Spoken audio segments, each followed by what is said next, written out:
Tkachuk and scores! Nice Shabbat curled and drives and scores! And the Senators win it. Five apart, another chance, Madison scores! Great Madison! Oh, and got it! Green! Oh, Green again! Scores!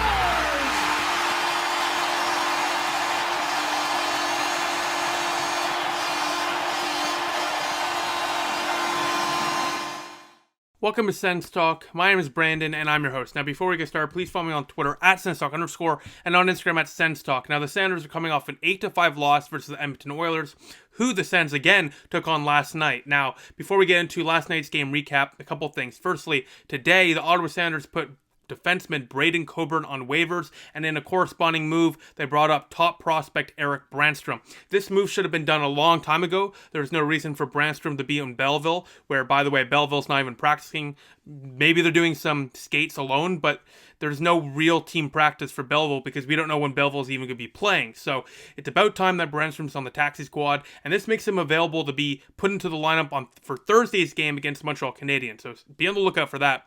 Brannstrom may make his season debut on Thursday, but regardless, it's great to see Branny back up with the big club, and I think this will help the blue line quite a bit. Now, last night, Mikko Koskinen started for the Edmonton Oilers, so a bit more of a challenge for the Sanders. Last game, Sanders lost 8-5, like I just said, but in that game, they scored 5 goals, all 5 against rookie netminder for the Edmonton Oilers and Stuart Skinner. So a bit more of a challenge for the Sanders in yesterday's game. Now, game number 10 lineup was as follows. The first line was Brady Tkachuk with Josh Norris and Connor Brown. The second line with Tim Stützle, Chris Turney, and Drake Batherson. By the way, Tim Stützle by far had his best game in his young NHL career last night. He was incredible. The third line, Nick Paul with Colin White and Evgeny Dadonov. I've liked what they've brought to the team so far. Nick Paul, who's been a breakout candidate this season. Colin White, we know what he can do. And Evgeny Dadonov, I thought he had another good game last night. He's not producing, unfortunately, but it's expected when you don't have a preseason. It's your first time playing with a bunch of random players in a whole new system, like Evgeny Dadonov is. It's expected. I think the points will come eventually. The fourth line, Cedric Paquette with Derek Stepan and Austin Watson. Watson I'm fine with. He's been creating energy on the fourth line, but besides that, revamp the fourth line. Stepan needs to be scratched. Cedric Paquette needs to be scratched. In replacement of those two players, center position, I put Philip Schlappick. He's a great defensive bottom six forward, and he's a prospect to get him some minutes for sure. And then the left wing position, I put Galchenyuk to add some scoring punch. So you got a little bit of grinding there, and Watson, who creates some energy. Schlappick, who's a prospect, get the kid in there, who also can play well defensively. And then Galchenyuk, who we've already seen this season, can score and produce offensively for the Sanders. I think that'd be a much more optimal fourth line for the Sanders, but comment below if you agree with that. The defense pairings is Shabbat and Zaitsev, Coburn and Goodbranson, Riley and Zub.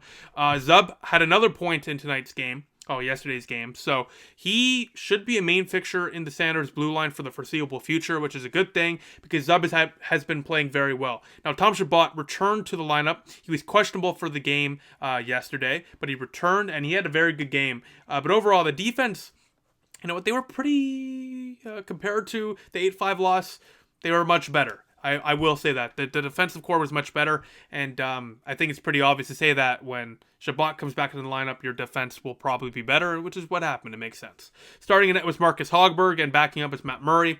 Scratch, Galchenyuk, Michael Haley, Artem Anisimov, Jonathan Aspero, and Josh Brown. Injured was still Christian Melanin. He should be out for another week. Now let's get to the first period of play where Ottawa comes out flying. They come in the first 10 minutes to send a message to the Edmonton Oilers. We want to win. We're not just going to be a pushover team. But 10 minutes into the game, Nurse's shot goes off Austin Watson and in. A weird deflection. No chance for Marcus Hogberg. Just like that, Edmonton leads 1-0. All the good work Ottawa did for the first 10 minutes evaporated. Gone.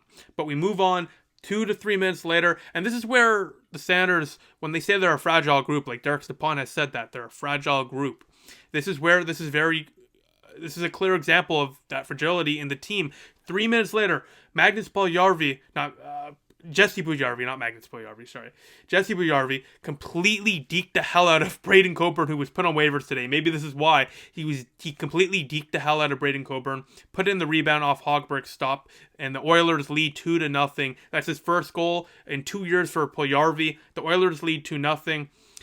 And that goal is just terrible because Ottawa for the first 10 minutes was doing so well, and then that 3 minutes... 3 minutes, 2 goals, it's all gone. And then 3 minutes after that one, this is a goal that Marcus Hogberg has to stop it. Draisaitl walks in and just shoots it. And as the puck goes in, you can see it here. We're showing the back camera angle of it, but I'll put a picture of it too. Marcus Hogberg was sliding out of the crease when the puck was shot. So let's say this is the blue line, okay? This is the blue little crease, okay? That's the blue crease. And they're the posts. Marcus Hogberg was here when the puck went in. So what are you doing there, Marcus? I don't understand what you're doing. You got to stop that goal. And that's a prime example of what Ottawa's not getting this season. They need the stops. That generally wouldn't be an issue, but clearly, as you just saw with that third goal, it's an issue. That one needs to be stopped every single night. And Marcus Hogberg knows that, and he responded because the second period, he did a much better job. But overall, my first period thoughts, the Sens played well until that first goal for Edmonton. It was basically all Oilers after that. The Sanders were lucky they escaped up only down 3-0. Should have been down 2-0 again. Marcus Hogberg, you can't allow that third goal. But regardless, you can't ask for a better start for Ottawa in that first 10 minutes. But they need to be able to face adversity and battle back and not just collapse like they keep on doing consistently. Now let's get to the second period. We're 6 minutes in. Puljujarvi gets the second of the night. He tips it in. Fourth line again gets hemmed in their own zone, and the Oilers lead 4-0. And this was a nice tip. No chance Hogberg. So after this moment, Hogberg made some big stops. And I'll say it here, Marcus Hogberg was much more steady after the first period, to be quite honest, and he should get the start on Thursday against the Habs. He was much better after the first period regardless. Now, was he good? I won't say that, but he was fine. He was adequate. He's good enough to potentially, maybe Ottawa doesn't allow 3 goals for once. By the way, they did it again. They haven't allowed less than 3 goals in any game this season, but Marcus Hogberg, it is a sign of optimism here, ladies and gentlemen, because he did play better after that fourth goal. So after Puljujarvi made it 4-0 for Edmonton, the Ottawa Senators finally caught a break. Cedric Paquette got a shot from the point, batted it down, Span fired, and scored, make it a 3-goal lead now for the Edmonton Oilers. It's a 4-1 game. That's his first as an Ottawa Senator, and finally the Ottawa Senators got a goal. They got lucky. They finally got some luck on their side. So many things have been going against the Sanders this season, so it's nice to see one go in for Ottawa. And for Paquette specifically, he cuts the lead to 3. It's a 4-1 game now. Now, the second period thoughts. It was a good period for Ottawa. They were steady. They played well. The Sens also got rewarded with that Paquette goal, and their power play looked much better. Lots of great movement. Instead of just standing idle, they were moving around, passing the puck. It was good. However, why is Derek Stepan still on power play number 1? I don't understand it. Get Josh Norris out there. And if you don't want to put Josh Norris, fine. Regardless of Josh Norris or Stepan, Tim Stützle should be on power play number 1. He's easily, maybe already the second best forward on this team. I'll just frankly say it. He was incredible last night. And Derek Stepan, fine player. Tim Stützle needs to be ahead of him on the depth chart, and especially on the power play. I don't understand the reason for Derek Stepan even being on power play number 1.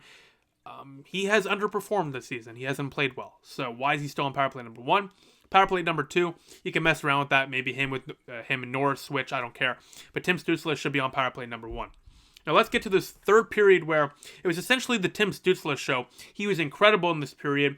And 12 minutes in, Tim Stützle returns after a block shot where he looked potentially like he broke his foot. Everything seems fine. No issue. There seems to be no issue with his foot moving forward. But for a moment in time, there are a lot of Sens fans who are holding their breath. But he blocked a shot. Absolute animal to block that shot. Beautiful block shot there. And it leads to a huge shift for him and the Sanders. He makes multiple dekes. A big hit. This is all returning after. He's on the bench grimacing in pain, ladies and gentlemen. And after he returns, he has a huge hit. Multiple dekes. A big hit. And then Paul gets a huge, great chance on Koskinen right in front with a backhand. He stopped. Stützle was electric on that shift. And on that shift led to a Sanders power play. So, I know, 12 minutes in. There's only 8 minutes left in the game. But Tim Stützle, he's so noticeable every single time he steps on the ice. And we can't say that about many players. Maybe Erik Karlsson with Ottawa, but you can't say that about many players in the Sens organization history. Stützle is one of those players. He's going to be very, very special. Now, with a minute left, ladies and gentlemen, Tim Stützle, Timmy Superstar, whatever the hell you want to call him. Beautiful breakaway goal, as you can see right here. With a minute left, makes it a 4-2 game. The Senators fall to the Oilers 4-2. They've gone winless in 9 straight. It sucks, but that goal from Tim Stützle was worth staying up at 12:30, 12:45 in the morning. It just showcases all the skill in the world that he has, all the speed that he has, and it showcases why Sens fans should still remain optimistic. You have Tim Stützle in the pipeline. You got Colin White. You got Drake Batherson. You got Brady Tkachuk. You got Tom Chabot. You got all these great prospects coming up. JBD, Jake Sanderson, etc. You got some Erik Brannstrom is coming up literally potentially tomorrow. There's so many things to look up to, lots of positives. And I was talking with Finnegan's Ghost on Twitter yesterday, but positive vibes and positive vibes only. Here are your positive vibes. Yes, the Sens lose 4-2, but guess what? The forward group is looking great. The offense is producing, and the prospects and the rookies are performing. That's all you want to see in a rebuild year, and that's what we're seeing. Now, on the back end, it's an issue, but with Erik Brannstrom coming back, that should help things. So overall, yes, Ottawa lost. They've gone winless in 9 straight. But Tim Stützle's goal last night was, there's an exclamation point on why I'm still optimistic about the future of the season. Because frankly, that goal made it worth it. And that goal shows what the future of this organization is going to be, hopefully very soon when we're competitive. But right now, you're seeing these little things, these nice little goals, stuff like that. The little things is huge in a player's development, and we're seeing it. So besides that, yes, the Sens lose 4-2, but let's move on to another thing. The Sens Stock Star of the Night, voted by you, the fans, is as follows, and we got a lot of votes. It's currently 6:41 p.m. Eastern Time right now. I posted this poll last night at 12:38 a.m. We have about 176 votes, which is pretty good, so I'm going to screenshot that. So here are the results. With 1% of the vote, Connor Brown. With 2% of the vote, Nick Paul for third place. Second place, 6% of the vote, Thomas Chabot. And this may be one of the most overwhelming majorities for the Sens Stock Star of the Night in Sens Stock Star of the Night history. The first star with 91% of the vote, ladies and gentlemen, it is Timmy Superstar. Tim Stützle is your Sens Stock Star of the Night. Well deserved. He had a great game and was by far the best player on the ice. Good voting, Sens fans. Good voting. But besides that, thank you all for watching. Comment below and let me know what you think. I'm very interested in hearing what you have to say. I always respond to the comments, and I look forward to reading them down below. But besides that, thank you for watching. Please follow us on Twitter at @SensTalk_ and on Instagram at SensTalk. Please like this video, share this video, and of course, click the big red button down there and subscribe to us. And most importantly, turn the notification bell on so you get notified whenever we upload a new video. Besides that, I'll see you Thursday when the Sens take on the Montreal Canadiens. I'll see you Thursday night. We'll be uploading a video then. So besides that, thank you for watching. I'll see you then. Go Sens go.